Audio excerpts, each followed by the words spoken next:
Pets Add Life, your guide to the latest in pet trends, products, and the joy of the human-animal bond, with Kristen Levine and Chris Bonifati, powered by the American Pet Products Association and DOGTV.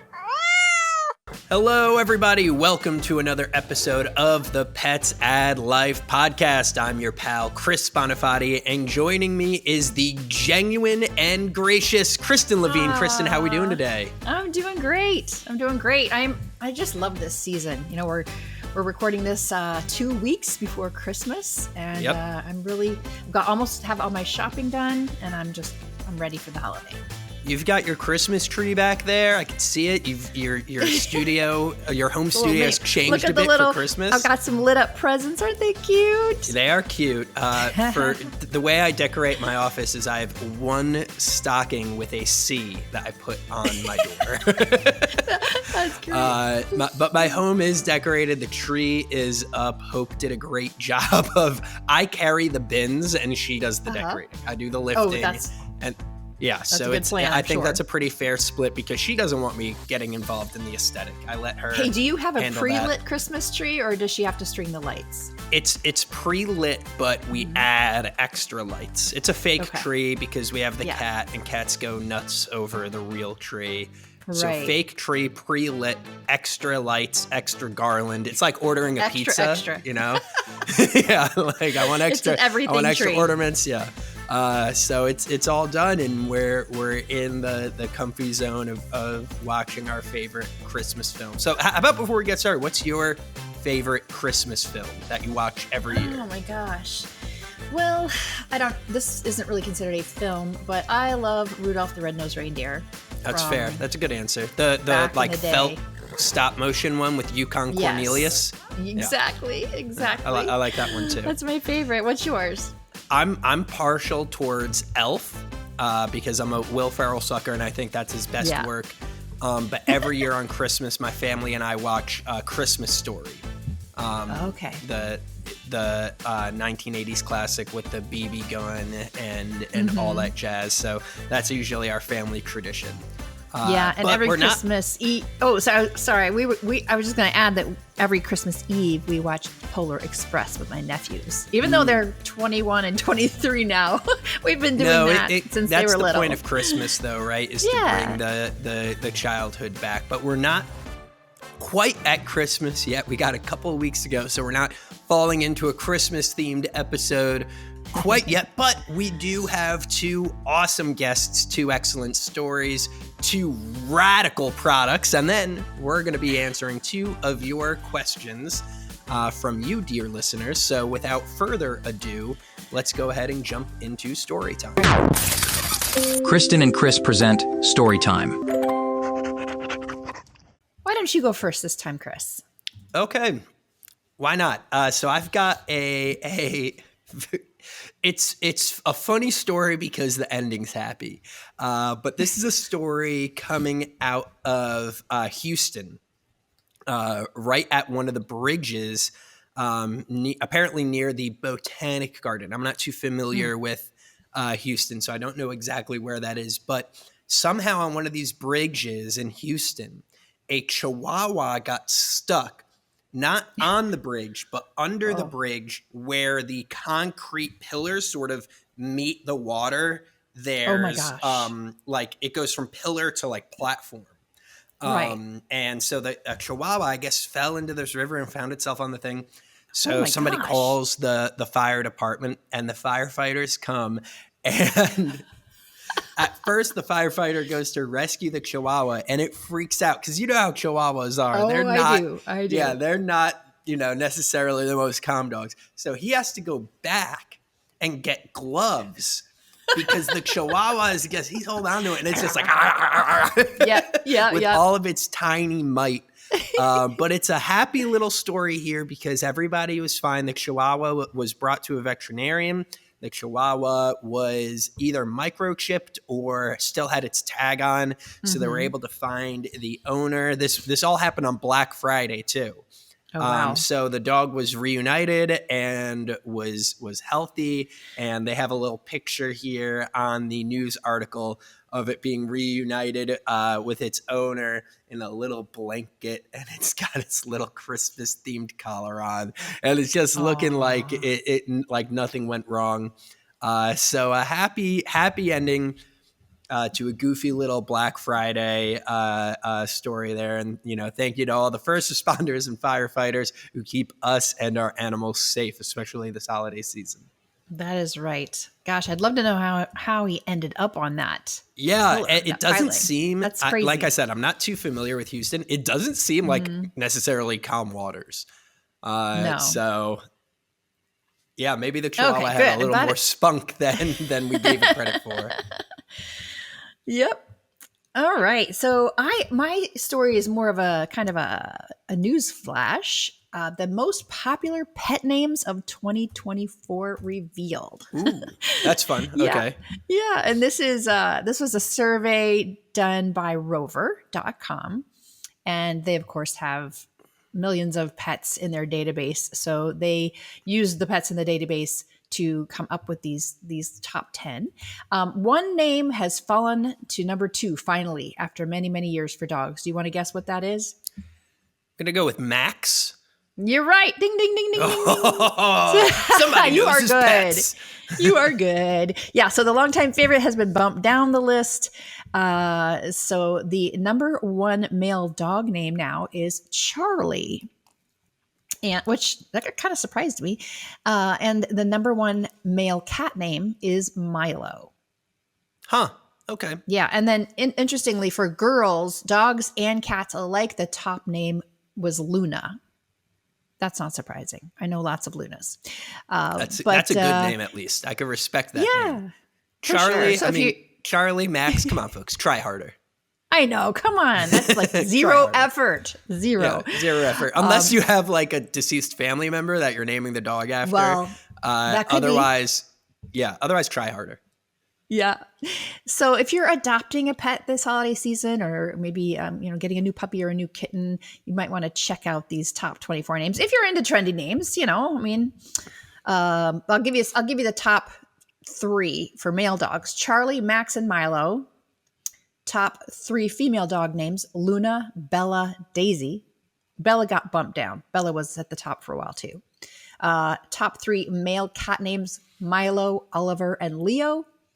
And top 3 female cat names: Luna, Lily, and Bella. There's Bella again. So, yeah. There you have it. Listen, folks, if you need help naming your pet, just write us in. We can help you out. We can do better. Right? Yeah, we could do better. We could do better than Bella. We could do better than Milo. Come on, people. Let's get it together. That's okay, right. That's right. We're entering 2025. It's an animal. I know somebody who has a cat named Minestrone. Okay, that's a great that's cat so name. Cute. Yeah, it's soup, because the cat is like liquid, and you put it in the box and it fills it up like soup. So we can do better, people. We can do better. Yes. Well, we're going to be joined by a trainer and author as one of our guests today. You'll definitely want to listen to this, especially if you have a dog that could use some manner improvement for the holiday season. I have a feeling we're going to get some hot takes too. I have a feeling we're going to get some hot takes. So buckle up, buttercups. Beyond the Leash, exploring the untold stories of pet passion and professionalism. All right, and we are absolutely thrilled to welcome Angie Winters to the show, a true pioneer in the world of dog parenting. Angie is the author of the transformative book, Don't Train Your Dog, where she flips the script on traditional training methods and introduces a relationship-based approach that prioritizes understanding, guidance, and trust. With over 20 years of experience and a track record of rehabilitating more than 1,000 dogs, Angie is on a mission to create a world where dogs are valued for their incredible gifts and integrated into families with love and balance. So whether you're struggling with a new rescue or looking to deepen your bond with your furry family member, Angie has insights to change your perspective and your life. Angie, thank you so much for joining us today on the PAL Podcast. Well, thank you for having me. Well, I want to jump off right at the top. The book is called "Don't Train Your Dog," which is a hot take right out of the gate. And you're challenging conventional training methods. So why don't you give us the cliff notes on "Don't Train Your Dog" and your training philosophy? Yeah. So what I tell people is, everybody's like, well, that's an interesting play on words. And I say, well, it's actually not even a play on words. It's not, just a popular thing to say, parenting, dog parenting, because I've been doing this for probably from the parenting approach. I always did dog training, but more than 15 years. So I realized early on that the script really did need to be flipped in order for regular dog parents to understand how to find those teaching moments and exactly how to communicate with dogs in a way they understand that goes beyond these tricks for treats or, just looking for a physical reaction. It's really just important to teach safety rules. Safety rules are more important than learning to sit for a treat. Mm-hmm. It keeps dogs in their homes. It's always about what keeps dogs in their homes and with their family. Yeah. Can you help us understand, succinctly, what does it mean to flip the script from training a dog to do tricks or certain commands to parenting them as you might a child? So I do, I use treats and, all the kinds of positive praise and all those things too, but you use them at the right time, as I'm sure you're aware. But how I try to explain it to people and what I touch on in the book is, dogs are different to us. Dogs are born to, read our facial expressions. They're born connected to us. They're born to follow our finger pointing facial expressions to locate objects. So, our cats don't do that. And I explain it as, a cat doesn't look to you for guidance to try to pull out the oven so they can reach a mouse, but the moment a tennis ball goes under the couch, you get that puppy dog eyes look immediately and they're asking you for help. So that's what I'm talking about tapping into instead of here, sit, treat, down. That's what they're looking for. And so I'm talking about tapping into that and teaching and using what they're born with they're born to be our families at this point, because if they're born looking to us, then we're born connected. Yep. So it goes beyond that animal training, wild or domesticated animal training. Yeah. And, you've worked with I said it in your intro, over 1,000 dogs. And throughout that process, you've identified a fatal flaw of teaching in teaching tricks in dog training. So why don't you tell our listeners how they could avoid falling into the same trap? So when you flip your perspective to go away from this, training, which is hard because, there's a daunting amount of training information and training camps fighting each other and parents are getting caught in the crossfire until finally they just kind of freeze. So it's like this parental paralysis that this dog training, methodologies fighting each other has caused. Then parents either they don't have any rules, or they have some inconsistent rules that they don't, inconsistently work with. So they're trapped all the time. So that's the fatal flaw, is trying to memorize commands instead of, I put things in the book into simple recipes, recipes for teaching behaviors, recipes for teaching, recipes for potty, recipe for comforting crate, recipe for teaching the family rules. Don't run out the door just because it's open and, run in front of a car. And prescriptions for actually fixing things, fear, aggression. It's just very simple, reading it like a recipe instead of this fatal flaw of I'm training a wild or domesticated animal. You miss it. You're missing it. Like you're staying so far on the surface, and dogs are so capable of so much more. It's almost, I'm offended for them. They're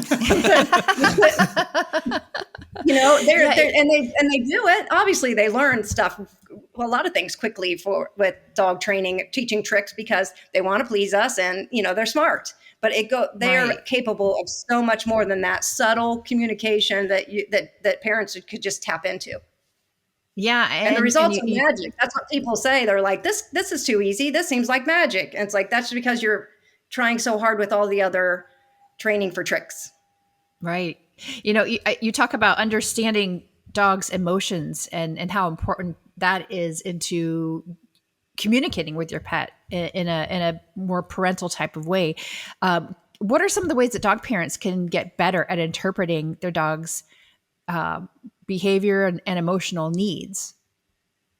So I do, cover dog body language, but just in the simple terms, like some simple combinations instead of this complicated dog body language chart, so simple things that they will see, like, the front paw comes up, one paw comes up, that's unsure.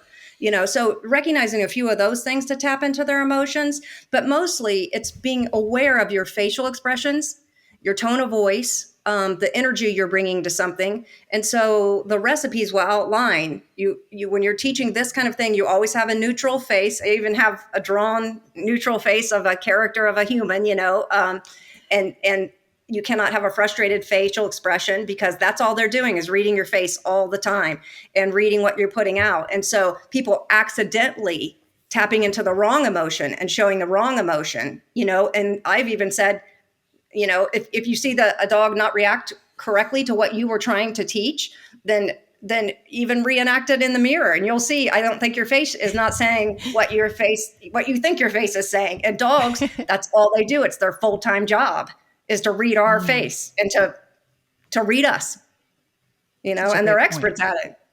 Yeah, absolutely. And, you mentioned in the book, the importance of being a thorn bush as a parent. So what's this mean in practice, and how can we apply this principle to help improve our dogs' lives?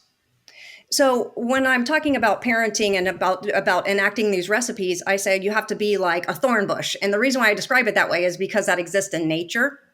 And it's not poke your dog with a thorn bush, or it doesn't have to be anything physical, but it's acting almost like replicating what Mother Nature would do with, and I describe it as, say, for example, a dog is just running through a field, and he's having a great time, and then he accidentally comes across a thorn bush, and he's like, oh, that's not good. I'm not going to do that anymore. But it doesn't traumatize him. It doesn't emotionally traumatize him, right? Because the thorn bush had no emotion behind it. It was just logical. Like, and he doesn't, it doesn't make him afraid of a person who happened to be standing there. It doesn't make him afraid to go outside. He just learns that little lesson and runs on.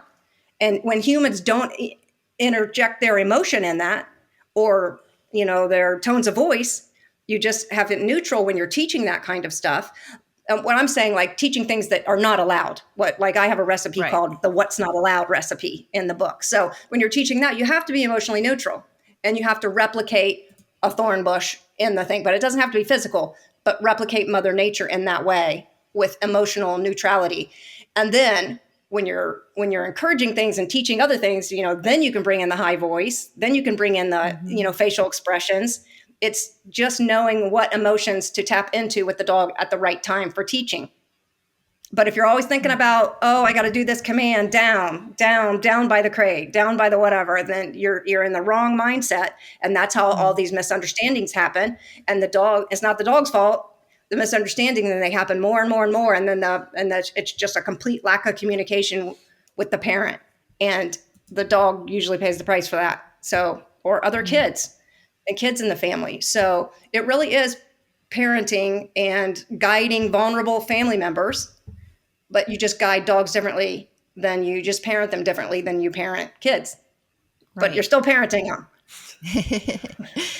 Well, and let's shift gears a little bit, since we're recording this show right smack in the middle of the holiday season.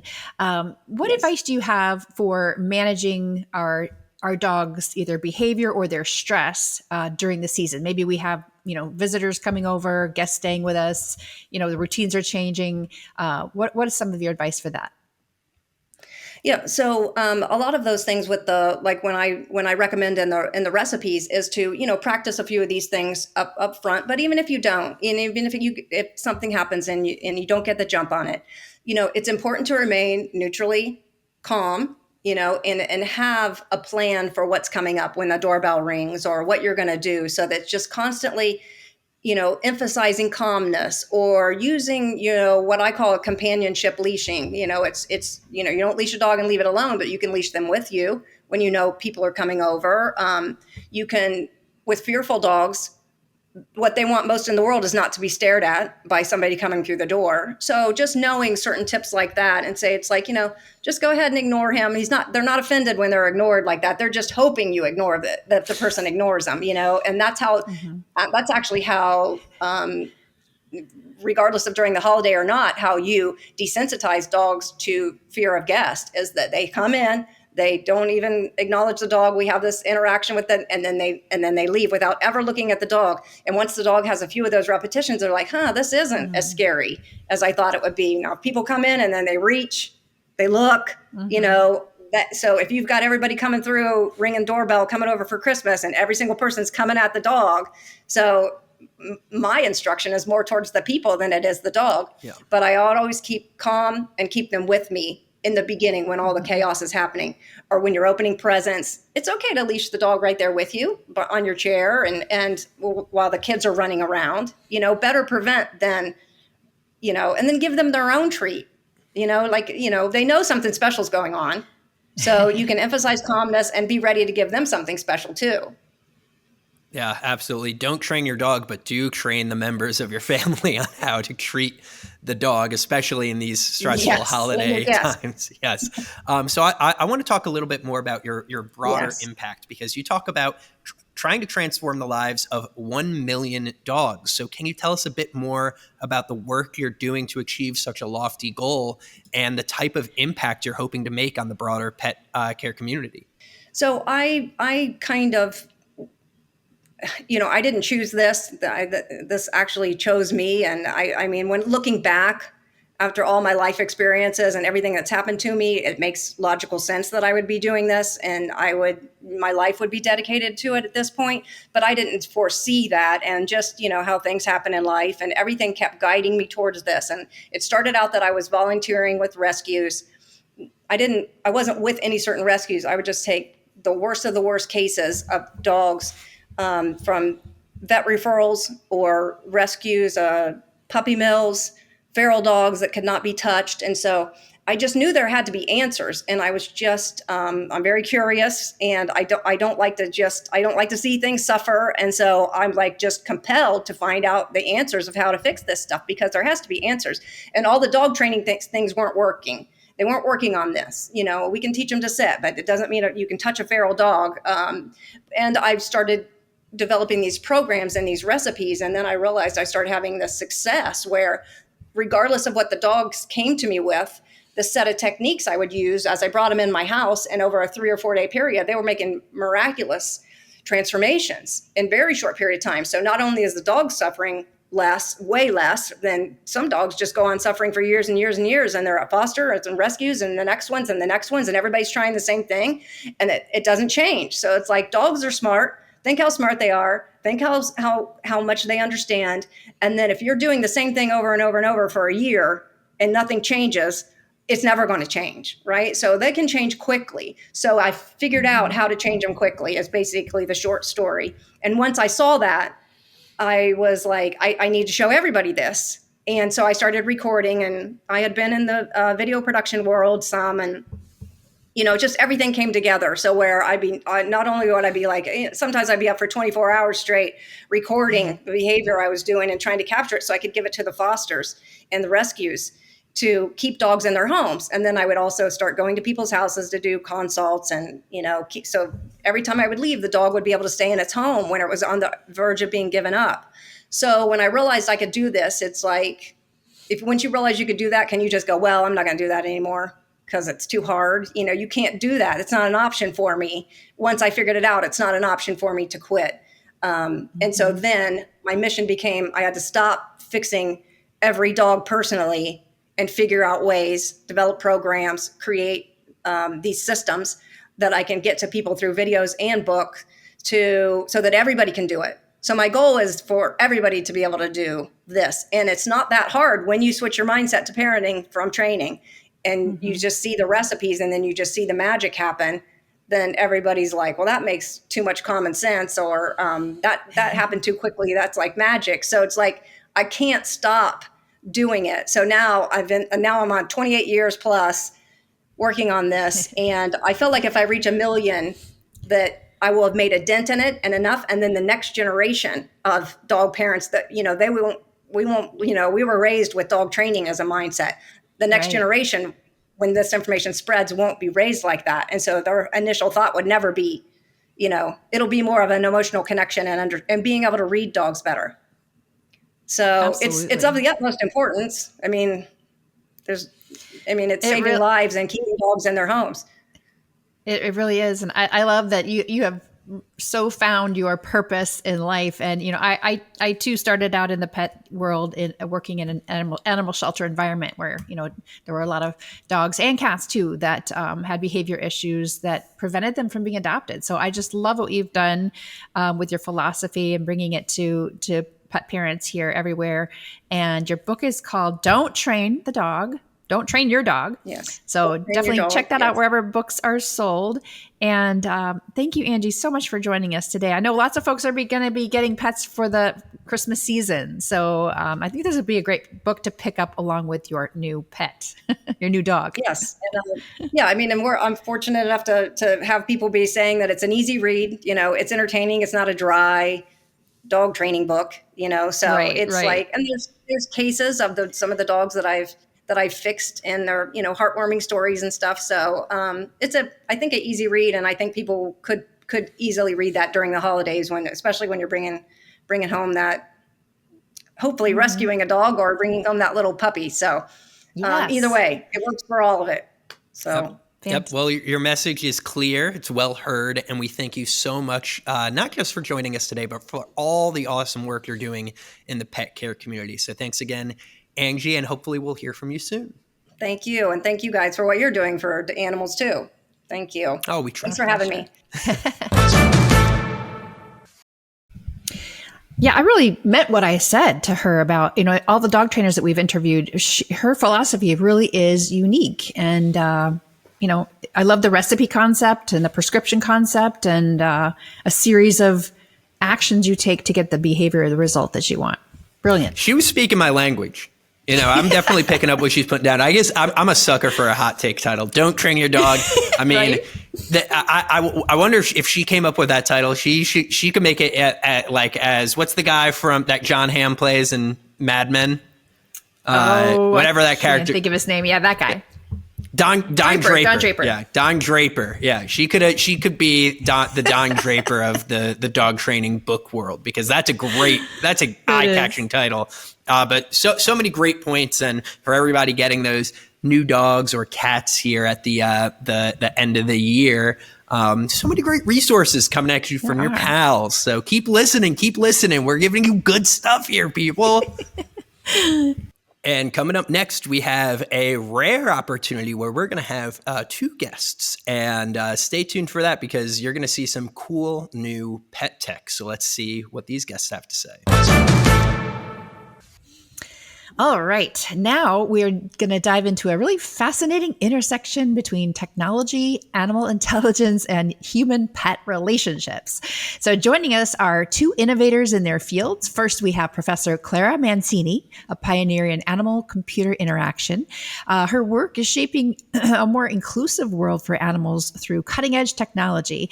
And along with her today is Dersham Abdar, co-founder of JoyPaw, the company creating screen-based games for dogs to enhance their cognitive health and well-being. So together, they're going to discuss with us the science behind animal-computer interaction, the ethical design of technology for animals, and how JoyPaw is changing the game literally for our furry friends. Welcome, Clara and Dersham. Thanks for having us. Thank you for having us. It's great to have you. So let's just jump in with the question of, can you explain to our audience and to me and to Chris what ACI is and why it's important, why it's an important field of study? So this is a question for me? Or Okay. Sure, you can take it first. So animal-computer interaction is a growing field of research and practice, which deals with the study of the multiplicity of interactions that animals might have with technology, the way that animals are exposed to it increasingly on farms, in homes, or in laboratories, or even in the wild. So understanding those interactions, the effect that they have on animals.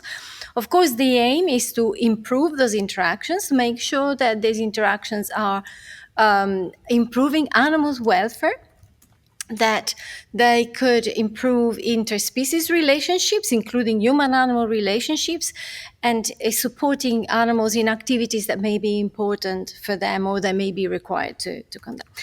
And big part of also the interest in the field is to develop research and design methods that are animal-centered and that enable animals to participate in the design process as co-designers and legitimate contributors.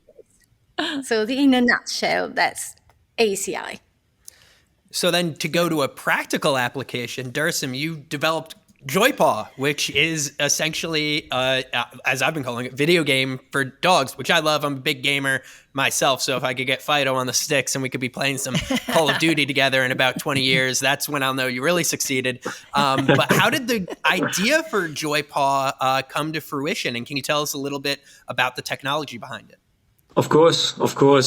So like Clara was saying, it needs to be designed with the animal in mind, and this is something that we're doing. So we actually started. I am not from the field originally, so I studied finance. I did investing, and this is my second startup. Before that, I was doing pure software in the fashion world, but we adopted a dog with my wife, and we realized that everything that we were buying for him, the activities that he had and everything, just weren't enough for him. Because, it's fine if a dog gets to spend 2 or 3 hours outside per day and they get their cognitive stimulation, physical stimulation, but the dog spends most of their time indoors when they live with us. And most of that time spent indoors for many dogs is just spent in boredom. And we were trying to find a solution to that. I read a little bit and I realized that it was actually, boredom is one thing, but it can lead to quite a lot of health issues also, not even talking of the behavioral issues. I have a reactive dog, so that's another topic for me also. And, I just found research that was saying first, I could give you a lot of numbers, but basically your dogs are depressed, they're anxious, they're bored, but there are solutions to that, and they come from this field of animal-computer interaction that I didn't know before, where there are scientists that developed a tool in the lab originally to actually act as a diagnostics tool for cognitive issues in dogs. I'm talking of canine cognitive dysfunction, so dog dementia. But they realized in the process that the dogs and the owners seem to love the games themselves that the dogs had to play in the lab. So you have a touchscreen device, on which you have games that are run, and the dogs have to touch the touchscreen with their nose, and when they're successful, they get a treat. That's the gameplay loop, and that's what started everything on our side, So just in 2 words, we first tried to get an idea for, is there a demand actually for this in the market? And it's not just us. Then we developed a small prototype, tested it, improved the prototype, tested it, improved. And the situation in which we are now, and that's, the reason why we haven't talked so much about our product so far is because we wanted to be sure that we are able to bring it to market at the right price and at the right quality, because electronics are quite expensive. And it's only now actually that we started posting a little bit more about the product. So there will be announcements, just not yet. To get back to your point, Chris, if you're a gamer, you might be quite hyped to learn that you will actually be able to play co-op games with your dog. So your dog will be playing on the screen. Yes, your dog will be playing on the screen, and you will be able to use your phone as a virtual gamepad. So this way, you don't bother your dog, and each one of you can manage their own side of the mental challenge so that you are rewarded, your dog is rewarded, and you get a better bonding experience. And some of these ideas come from Clara, actually. Yeah. And jumping back over to Clara, your work is focused on designing ethical animal-centered technology. So how do you make sure that these designs are truly benefiting the animals that they're intended for? So there are two aspects to consider. One is the design goals. What are these products for? And of course, these products may have to be embedded in processes that may not necessarily end up for the animal's benefit, but at least we can try to make sure that whilst the animal is exposed to them, their welfare is enhanced. So is in the case of JoyPod, for example, the goal clearly is to help dogs, to help improve the way in which they spend time in a way that's stimulating, that is helpful for the cognitive skills. And so this is the goal is very beneficial for the dogs. But on top of that, we have a process through which these systems need to be developed. And that is as important, the process is as important as the outcome. Mm-hmm. So we work with bearing 4 fundamental principles for us, which are the pillars of animal-centered research and design. The first one is relevance. So whatever we develop needs to be relevant and beneficial for the animals. And whatever research processes we involve the animals in, animal participants, they need to be relevant. There has to be a benefit for the individual participants, ideally. We want all animals, regarding of species or other characteristics, to be treated with impartiality. So we would treat them as we would treat human participants. So that's very important. So with the same respect, each according to their own species-specific needs. Then we want the processes in which we involve them. So if we involve them in developing games and testing games, for example, for them to be to have their welfare at the forefront. So they mustn't be stressed in the process, for example. So that has to be a priority. And of course, we want to garner consent from the animals, and we do it in 2 ways. We make sure that those who are responsible for the animals have their best interests at heart and they consent on the animals' behalf. But very important, we also require that the animals themselves consent, provide what we call contingent consent, by giving them freedom in how they want to engage with what we are designing for them. If it is a prototype, we want to let them engage as they want and when they want. And we want to make sure that if we detect signs of them not being willing to engage or not enjoying the process, that we simply, remove whatever it is that we are trying to test with them. So these are like a framework to make sure that what we develop for and with animals is as much as possible, ethical and centered on what their needs might be. Yeah. So that's a great answer there, Clara. And to bring it back to you, Dirsim, we've taken care of the research on the beginning. We're made sure that the animals are well cared for, but now you've had some animals engaging with JoyPod, and your goal is to show the world how intelligent these animals are. So have you seen some cognitive health benefits from the dogs that you've observed engaging in JoyPod? So it's too early to tell with our product. I know that there are studies that have been made with general cognitive stimulation that have shown positive effects on a dog's capacity to remain focused for longer, being more curious and stuff like that. With us, because these studies, this is a topic that we talked about with Clara as well. These studies are going to take years before you can actually come up with reliable data, and you don't want to force the dogs to go, too fast, or to just to go through processes that haven't been carefully thought through. And that's why you'll have to be a little bit more patient before you get numbers from us, but they will come. They will come. By the way, if I could add something about the ethics side and the welfare side for the dogs. One thing that is extremely important for us, and it's been a pillar since the beginning, is ensuring that the dog, has a good experience with the product, and that actually it might sound counterintuitive from the human point of view, but that actually entails also limiting playtime. Clara, maybe you can talk about this a little bit more, but we had dogs that were very motivated and would have kept playing if we hadn't, put a stop to the sessions, because we are afraid of a risk of overstimulation and over-excitement, which could also be counterproductive. So actually, in the app that we designed, we actually limit the playtime to 2 times 30 minutes per day.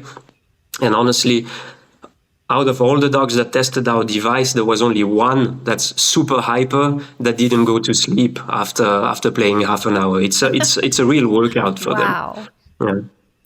Yeah. That's really cool. Yeah. Clara, I wanted to go back to you and ask about how your work has been showcased globally and influenced by a lot of different industries. How do you see ACI evolving in the coming years or decades? Well, I can tell you how I hope that it will evolve. So I'm really sincerely hoping that basically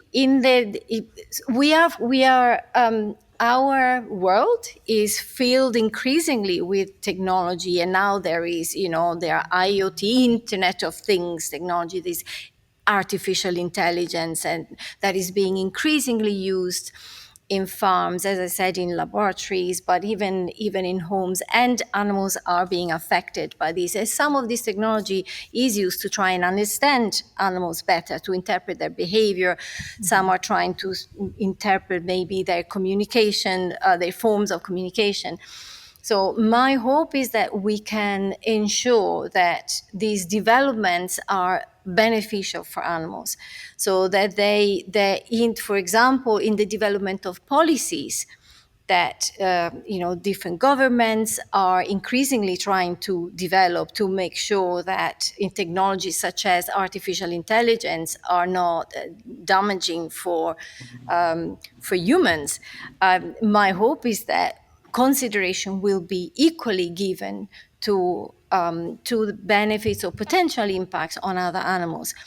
If I could give you like a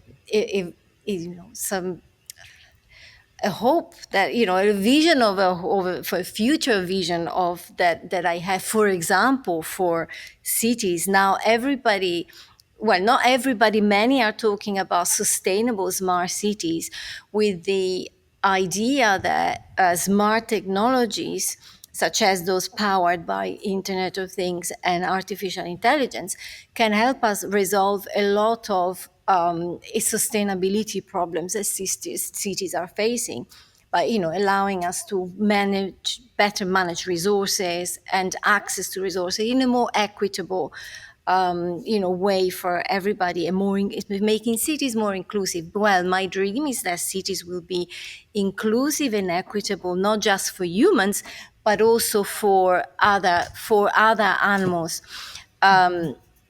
So that all city dwellers and the animals who are living amongst us have a place and can make a living in those environments.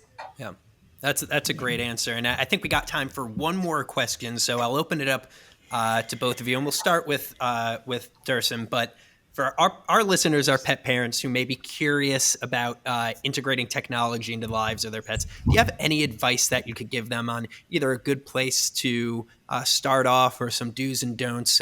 You guys have been very close to this and have observed a lot of dogs using this technology. So for anybody listening out there, any final words of advice?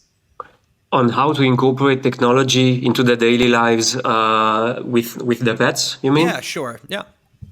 I think the most important thing, and that's coming back to ACI, is, we tend to do, I don't know how it's said in English, anthropomorphism. I mean, you said it better than I would, so. Okay, perfect. We tend to project stuff onto the people we love, and that also includes our animals. And that's what Clara was saying at the beginning. You see people using devices and making content on social media and being like, look, my dog is so cute and so happy with this new device. No, your dog might actually be stressed. Just try to observe their behavior. It's difficult. It's even trained people don't always get it right. But the core idea is really your animal's well-being should come first. It's not about what you want. It's actually about, just respecting the dignity of that other living being that you have with you, and just don't project stuff that you would like. Let them go at their own rhythm. And if you see that there's something that they don't like, don't force it. That's a great answer. And Clara, same question to you as well. Yeah, absolutely. We as humans are have a propensity for projecting on other living beings what might be our likes and dislikes, but more problematically, we tend to prioritize our interests. So as well as anthropomorphizing, we tend to be very anthropocentric. And that is a risk in these increasingly fast technological developments that we continue to impose our anthropocentric perspective on the world, which is ultimately is not going to be good for humans as well as all other animals. So to me, if there is the most valuable thing that ACI can help us all achieve is to help us think outside the human box and help us pay attention to the others who live among us and we interact with directly or indirectly, and that it can help us think differently, think in a more multi-species way. That's great. Well, great. Your guys' insights have been amazing. And this technology, I'm definitely excited for it. I think it's some really awesome stuff. And like you're saying, it's just the beginning. Yeah. And I just have to ask, will JoyPaw be coming to market in 2025?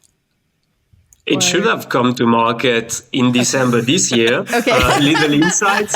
It should have come to market in December this year, but we realized a couple of months ago that we had a very, very large cost issue that we had where we had a misunderstanding and we had to redesign the product. That's why we haven't been speaking that much about what we do.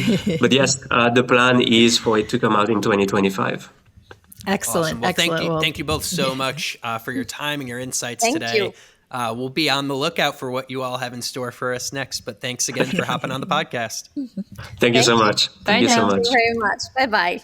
Bye-bye. Bye-bye. Pets add life. Can't wait to see for 2025 because I need it. I need to see this technology today. I know. I think it's even going to inspire you to get a dog so you can have JoyPaw.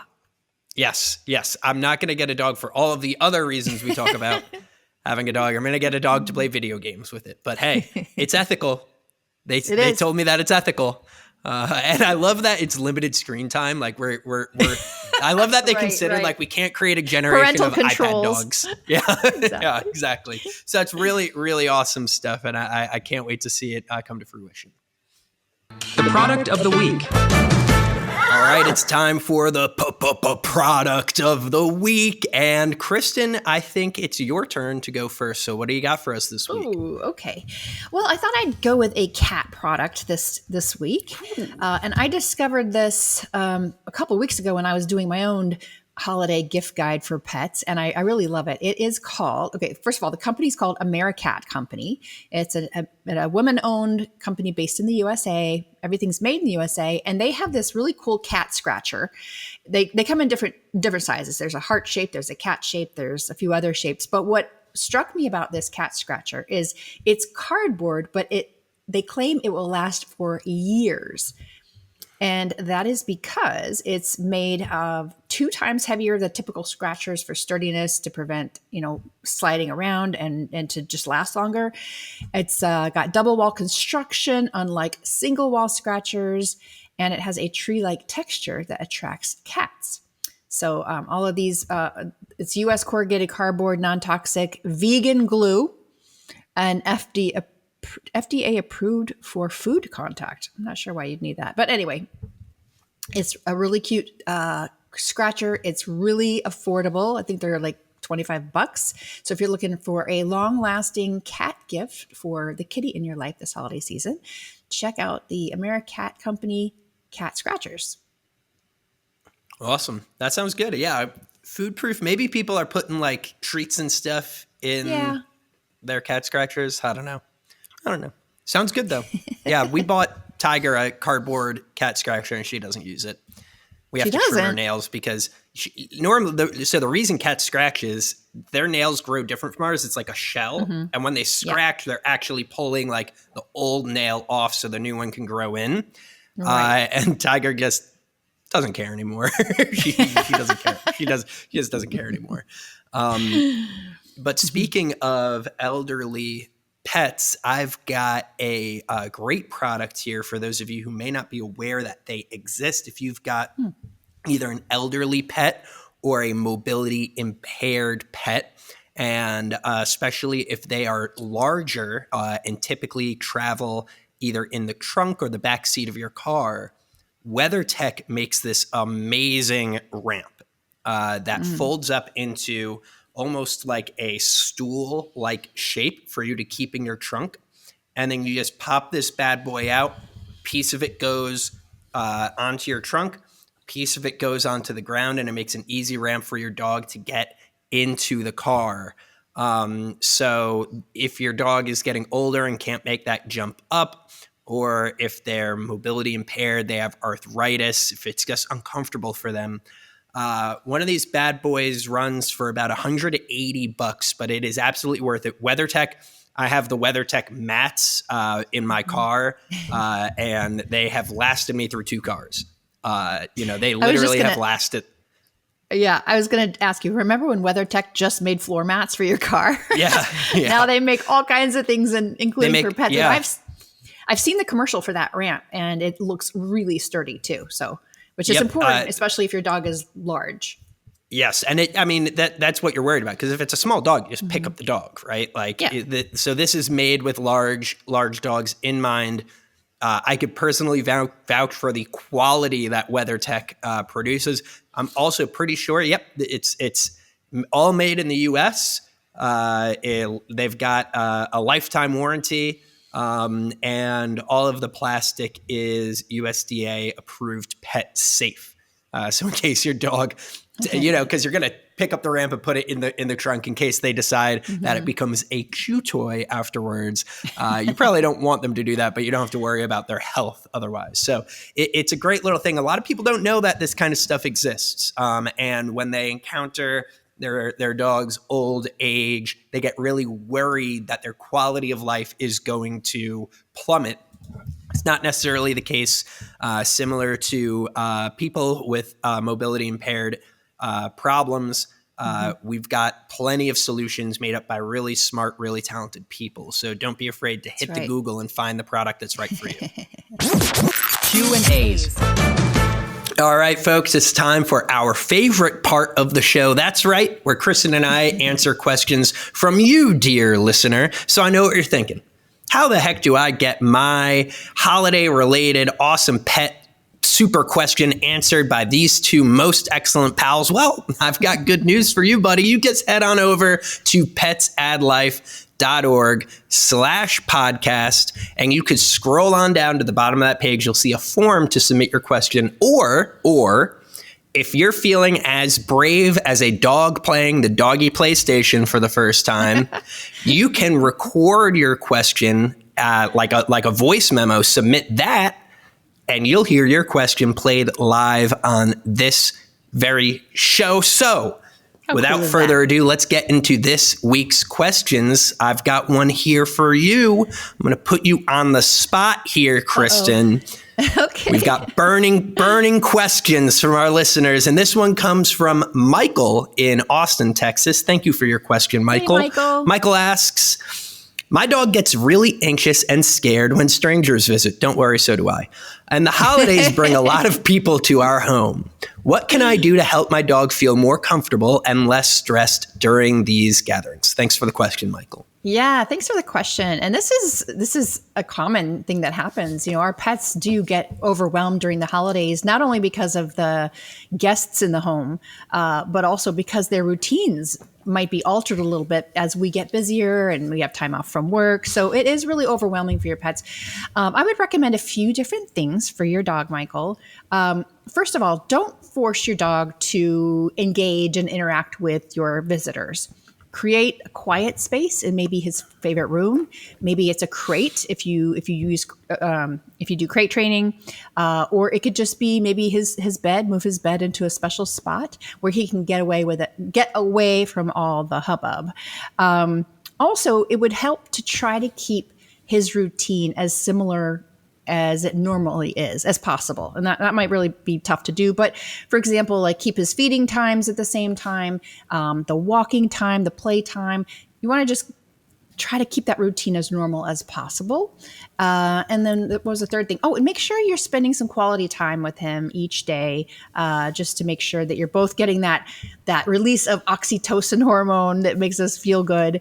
And then finally, there are so many calming products on the market, natural calming products that you might try for him. Everything from an anxiety wrap, like a thunder shirt, to calming chews made with valerian root. I mean, really, there's tons of them, and we've actually talked about several on the show over the past year. But yeah, I would definitely focus on routine, quiet space where he can get away, and make sure he's spending time with you and getting some exercise. That should help.